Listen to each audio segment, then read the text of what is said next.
రామ జన్మభూమి దగ్గర కొన్ని టెంట్లు ఏర్పాటు చేశారు. మందిరానికి వెళ్ళేటప్పుడు ఎక్కడికక్కడ సెక్యూరిటీ పరంగా పోలీసులు ఉండడానికి టెంట్లు ఏర్పాటు చేశారు. కానీ ఇప్పుడు అదే టెంట్స్ లో ఎవరైతే స్వామివారి దర్శనానికి వచ్చారో వాళ్ళు మూర్చపోయి పడిపోయి ఉన్నారండి. ఆ తోపులాటలో అసలు ఏం చేయాలో అర్థం కాని పరిస్థితి. చాలా మంది మహిళలు కావచ్చు, పెద్ద వయసు ఉన్న వాళ్ళు కావచ్చు, చాలా కష్టతరంగా ఉంది. మాకు నెమ్మదిగా వెళ్తే సరిపోతుంది కదా, వాళ్ళది ఒకటే భావన, నెమ్మదిగా వెళ్తే సరిపోతుంది కదా, ఎందుకు అంత తోసుకోవడం అని. కానీ ఆతురతతో లోపలికి వెళ్ళాలి, దర్శనం చేసుకోవాలన్న కుతూహలంతో ఇక్కడ చూడొచ్చు. పాపం ఈమెకి కళ్ళు తిరిగి పడిపోయింది. ఆ పెద్ద ఆయన కొంచెం వాటర్ ఇస్తూ ఉన్నారు. Gautam neuro care brain stroke, migraine, fits, brain and spine surgeries కి బెస్ట్ న్యూరో సర్జన్. దగ్గర ఆమె పావు గంట వరకు కనీసం స్పృహలోకి కూడా రాలేదు. ఇక వీళ్ళందరూ కూడా ఏం కాదు, ధైర్యంగా ఉండండి అని చెప్తున్నారు. ప్రశాంతంగా స్వామివారి దర్శనం చేసుకుందామని వచ్చాం, కానీ ఈ విధంగా అవుతుందని అనుకోలేదు అనేది వీళ్ళందరి భావన. కొంతమందికి అయితే మోకాళ్ళు కొట్టుకుపోయాయి. పెద్దవాళ్ళకి, అమ్మ మేము ఏం చేసాం, దర్శనానికే కదా వచ్చాం, అయినా చూడు ఎలా చేశారు అంటూ వాళ్ళు అడుగుతుంటే నిజంగా బాధ అనిపిస్తుంది. రామచంద్ర ఇంత బాధ ఎందుకు అని. కానీ ఆయన దర్శనం కోసం వచ్చినప్పుడు కాస్తంత సంయమనం పాటిస్తే ఒక్కసారి అక్కడ చూడొచ్చు లైన్ దగ్గర మొత్తం ఎక్స్ట్రా అంటే అదనపు బలగాల్ని కూడా తీసుకొచ్చారు. ఇలాంటి పరిస్థితి ఉంటుంది అని ముందే ఊహించే, కానీ కంట్రోల్ చేయడం కష్టంగా ఉంది. ఒక్కసారి ఇక్కడి నుంచి మార్గం చూడండి. ఇవి 2 మార్గాలు ఉంటాయి. ఒకటి రామ్ జన్మభూమి, ఇటు నుంచి అంటే హనుమాన్ గర్హి నుంచి వచ్చే దారి, ఇంకొకటి రామ్ పద్ అని చెప్పి ఇంకొక దారి. అక్కడే రోడ్ నెంబర్ 1 నెంబర్ అలొకేట్ చేశారు. అక్కడే మాక్సిమం కంట్రోల్ చేసి ఉంటే గనక అక్కడి నుంచి బ్యారికేడ్స్ లాగాను ఒక క్యూ లైన్ లాగా పెట్టుంటే ఈ పరిస్థితి వచ్చేది కాదు అని ఎవరైతే ఇబ్బంది పడుతున్నారో వాళ్ళు చెప్తున్న మాటలండి. ఇదే విషయం పోలీసులను అడిగితే గనక కంట్రోల్ చేసే ప్రయత్నం మేము చేసినప్పటికీ తోసుకుంటూ వచ్చేస్తున్నారు, ఇది ఎవరి వల్ల కావటం లేదని వాళ్ళు ఇరువైపులా వాళ్ళ వాదనలు కరెక్టే అయినప్పటికీ కానీ ఏం చేయలేని స్థితి. ఒకటే మాట చెప్తూ ఉన్నారు.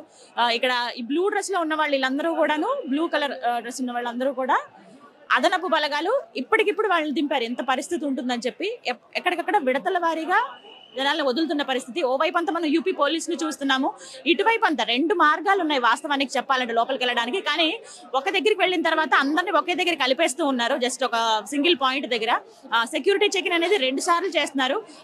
ఎలాగే ఎవరైతే సామాన్లు తెచ్చుకుంటారో వాళ్ళందరూ కూడా వాళ్ళ లాకర్స్ లో పెట్టుకునేందుకు వీలుగా ఫ్రీ సర్వీస్ అయితే అందిస్తూ ఉన్నారు. కానీ ఒకటే చెప్తూ ఉన్నారు, మా సామాన్లు భద్రపరచుకోగలిగాం కానీ మమ్మల్ని మాకు చాలా ఇబ్బంది కలిగింది. ఇంత ఇబ్బంది ఏంటి, కనీసం సదుపాయాలు లేవనే మాట వీళ్ళ నుంచి వినపడుతున్నప్పటికీ సమయం పాటించాలి. ఇది ఒక్కటే ప్రతి ఒక్కరు చెప్తున్నమాట. అందరం దర్శనం చేసుకుందాం, నెమ్మదిగా స్వామివారి దగ్గరికి వెళ్దాము. మేబీ ఫస్ట్ డే కాబట్టి ఈ ఆతృత, ఈ కుతూహలం ఉంటుంది. కొంచెం రోజు కొద్దిగా గంటలు గడిచే కొద్ది ఉదయం ఇంకా ఎక్కువగా ఉందట పరిస్థితి. అంటే చాలా ఎక్కువ మంది వచ్చారు, చలిని కూడా లెక్క చేయకుండా వచ్చారు. 12ంటికి కూడా మంచు పడుతోంది. ఇక్కడ ఎంత చల్లగా ఉంది వాతావరణం, 12 డిగ్రీలు ఉంది. అయినప్పటికీ దీన్ని కూడా లెక్క చేయకుండా కొంచెం ఎండ వస్తుంది తెల్లవారుతున్నట్టుగా, అయినా ఏవి లెక్క చేయకుండా వస్తూనే ఉన్నారు శ్రీరాముడి దర్శనం కోసం. ఆ దర్శనం కోసం వచ్చే వాళ్ళు కూడా తోసుకోకుండా వస్తే ఇంకా బాగుంటుంది. సో ఇది చూసి ఎవరైనా కూడా కాస్త వెయిట్ చేసి రండి. మన రామయ్య వచ్చేసాడు, ఇక్కడే ఉంటాడు. మనం నెమ్మదిగా ప్రశాంతంగా దర్శనం చేసుకుందాం. ఈ కహాసే ఆయా? सासाराम से बड़ी भीड़ एक हला धाका से गिरे से बचने, फिर वहाँ हम पिसा गए कैसे तो हम निकलने हमारे के किनार पर हो जाते हैं। आपके साथ कोई है? हमारे बच्चा, हाँ एकदम हमारे मिजाजन सा गेल, हम बुझल के जियम ना अब करेजा में हमरा केहने से हमरा करेजा में आगला धाका लेखा एकदम। हाँ फिर हमरा छूटा तर हम बाद में जब दर्शन करे किनार हो जाए तब साफ हो जाए तब हम जेबा पे ना दर्शन करब। राम भगवान वहाँ है ना, सब दर्शन मिला। क्यों ऐसा? और में लइकवन ढेर धक्का धुकी कर देता रह। आपका लगेज है ये? आए हाँ आपका लगेज हाँ अंदर क्यों लाया? आए अंदर क्यों लाया? वहाँ लॉकर्स है ना वहाँ? हम ना जन्ने ना तो उन्हें जमा कर दिल रहते, हम ना जन्ने कहाँ जमा होता, भूल से आ गई। అసలు పూర్తిగా లాకర్స్ అన్ని కూడా ఫిల్ అయిపోయాయి. కనీసం ఎక్కడ పెట్టుకునే పరిస్థితి కూడా లేదు. పాపం ఆమె ఏడవదురోనమ్మ. అయ్యో, రాముడి దర్శనం కోసం అని వచ్చాము, ఇలా జరిగింది అని చెప్పి బాధపడుతున్నారు ఆవిడ. మొత్తం ఇక్కడంతా గట్టిగా తోసేటప్పటికి ఆమెకి నాకు ఊపిరి కూడా ఆడలేదని చెప్తున్నారు పాపం. పానీ పిల్ల दर्शन नहीं हुआ अभी? अच्छा ठीक है, संभाल करो, थोड़ी देर में आपको दर्शन मिलता. శ్రీ రామ్ భగవాన్. రామ ఇంకా ఏమనాలి వీళ్ళతో, నాకు నిజంగానే బాధ అనిపిస్తోంది. ఎక్కడెక్కడి నుంచో దూర ప్రాంతాల నుంచి వస్తున్నారు దర్శనం కోసం అని చెప్పి, వాళ్ళకి చేతనవ్వట్లేదు. ఇంకా మేము ఏం చేయాలి, మాకు తెలిసిన వాళ్ళు కూడా ఎవరు లేరనే వాళ్ళు మాట చెప్తున్నారు. వీళ్ళకి ఇంకా ప్రాబ్లం ఏంటంటే లగేజ్ అంతంత తెచ్చుకుంటున్నారు ఇక్కడ ఉండడానికి అని చెప్పి. ఎందుకంటే చలి కదా, దుప్పట్లని ఇంకా ఎక్స్ట్రా జర్కిన్స్ అని ఇవన్నీ తెచ్చుకుంటున్నారు వాళ్ళు చలి కాచుకోవడానికి, చలిని ఆపేలాగా. అవన్నీ పట్టుకుని మోసుకుని తీసుకుని వెళ్ళాలి. ఎక్కడైనా లాకర్లో పెట్టుకుందామనంటే అసలు ఛాన్సే లేదని అంటున్నారు. సో ఇక్కడ చాలా మంది కూర్చున్నారు లైన్లో, వెళ్ళి అలసిపోయి గేమి చేయలేక కాసేపు హోల్డ్ అవుతున్నారు. ఇక్కడ ఈ గ్యాప్ చూసారా, ఈ మధ్యలో ఉన్న ఈ గ్యాప్ ఏంటంటే ఇక్కడ వరకు అంటే విడతల వారీగా వదులుతున్నారు అనమాట. అందుకే ఇక్కడ ఎంత ఖాళీగా కనిపిస్తుంది. మళ్ళీ ఎక్కడి నుంచి అక్కడ చూడొచ్చు, ఒక థ్రెడ్తో జస్ట్ ఒక థ్రెడ్తో ఆపుతున్నారు అంతే. అక్కడి నుంచి మళ్ళీ ఆ చివరి వరకు రాంప దగ్గర 1 కిలోమీటర్ మేర ఇసుక వేస్తే రాలనంత మంది పబ్లిక్ ఉన్నారండి. అంత దారుణంగా ఉంది ఇక్కడ. అంటే హెవీగా ఉన్నారు క్రౌడ్, భక్తజనం చాలా మంది ఉన్నారనే చెప్పొచ్చు. ఇగో చాలా మంది ఇక్కడికి వచ్చి అలసిపోయి మధ్యలో కూర్చున్నారు, ఆ తోపులాట్లో భరించలేక. మళ్ళీ అక్కడ ప్రారంభించినప్పుడు మళ్ళీ వెళ్దామని వాళ్ళందరూ చెప్పేది ఒకటే, జై శ్రీరామ్ అనుకుంటూ వెళ్ళిపోతాం, ఎంత పడిన కష్టం స్వామివారి దగ్గరికి వెళ్ళకపోతుంది అనే భావన. వీళ్ళందరూ అక్కడి నుంచి వచ్చిన వాళ్ళు ఇక్కడ ఎంత వెయిట్ చేస్తున్నారు చూడండి. వీళ్ళందరూ కూడా వచ్చి కాసేపు వెయిట్ చేసి మళ్ళీ అక్కడ స్టార్ట్ అవగానే మళ్ళీ మొదలవుదామని వెళ్దాం అనుకున్న వాళ్ళే. సో మొత్తం మీద ఇది రామ జన్మభూమి దగ్గర జస్ట్ ఒక 10 అడుగుల దూరంలో ఉన్నాం అంతే ఆలయానికి. లోపలికి వెళ్లేందుకు వీలుగా ఉంటుంది. నిజంగా సరిగ్గా సంయమనం పాటించి ఒక లైన్ ప్రకారంగా వెళ్తే ఖచ్చితంగా ఉంటుందండి. ఒక వ్యక్తి వస్తున్నారు చూడండి శ్రీరాముల వారి దర్శనానికి, సాష్టాంగ నమస్కారాలు చేసుకుంటూ వస్తున్నారు.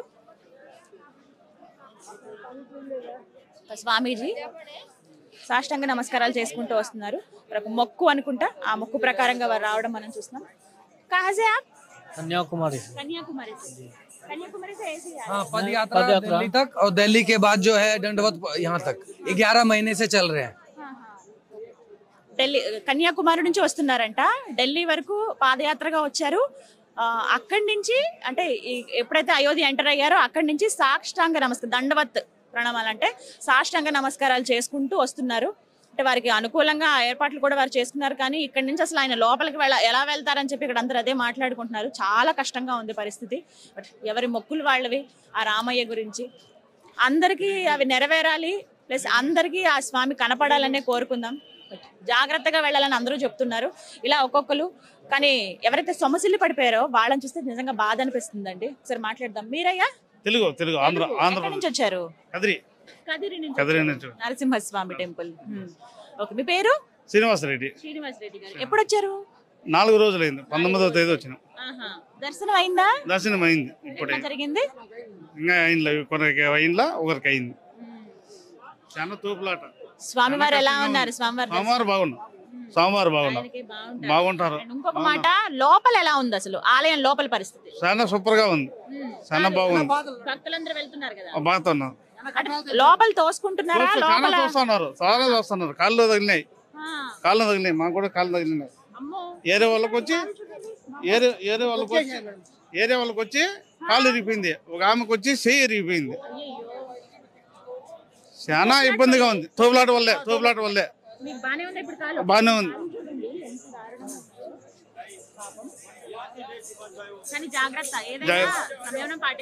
Thank you madam. సో ఇది పరిస్థితి. లోపల చాలా దారుణంగా ఉంది. ఎంత ఘోరంగా అంటే తోపులాట వల్ల కాళ్ళు చేతులు ఇరిగిపోతున్న పరిస్థితి. ఈ హడావిడే భయం వేస్తుంది నిజంగా. అందరూ అదే మాట చెప్తున్నారు, లోపల ఎందుకు ఎంత తోసుకుంటున్నారని. ఆ శ్రీరాముడి దయ వల్ల దర్శనం బాగా జరగాలి. ముందు ఎవరికి ఏం అవ్వకుండా అందరూ క్షేమంగా దర్శనం చేసుకుని ఇళ్లకు వెళ్ళాలని కోరుకుందాం. ఈ పరిస్థితి చూసిన మీరు దీన్ని బట్టి ప్లాన్ చేసుకోండి, నెమ్మదిగా రండి, స్వామివారి దర్శనం చేసుకోండి. ప్రత్యేకించి ఆలయ ట్రస్ట్ ఒక మాట కూడా చెప్పింది ఈ నేపథ్యంలో. ఏంటి అని అంటే, ఇప్పుడు రామయ్య అందరివాడు, భారతదేశానికి సంబంధించిన అన్ని రాష్ట్రాల వాళ్ళు రావాలి. మన రామయ్య కాబట్టి ఒక్కొక్క రాష్ట్రానికి ఇన్ని రోజులు అని చెప్పి మేము ఎలకట్ చేస్తూ ఉన్నాము. ఆ రోజుల్లో మీరు వచ్చి, ఆ రాష్ట్రం నుంచి మీరు వచ్చి దర్శనం చేసుకుంటే కనుక సకల సౌకర్యాలు ఏవైతే ఉన్నాయో అవన్నీ వాటితో పాటుగా మీకు దర్శనం చేపించి పంపుతామని చెప్పి ట్రస్ట్ చెప్తుంది. అయినప్పటికీ మనకు ఒక కుతూహలం ఉంటుంది, ముందే చూసేద్దాం అని చెప్పి. ఆ కుతూహలత రావాలనుకుంటే ఇవన్నీ గుర్తుపెట్టుకుని వీటికి తగ్గట్టుగా మీరు ఏర్పాట్లు చేసుకుని దయచేసి రండి. జై శ్రీరామ్.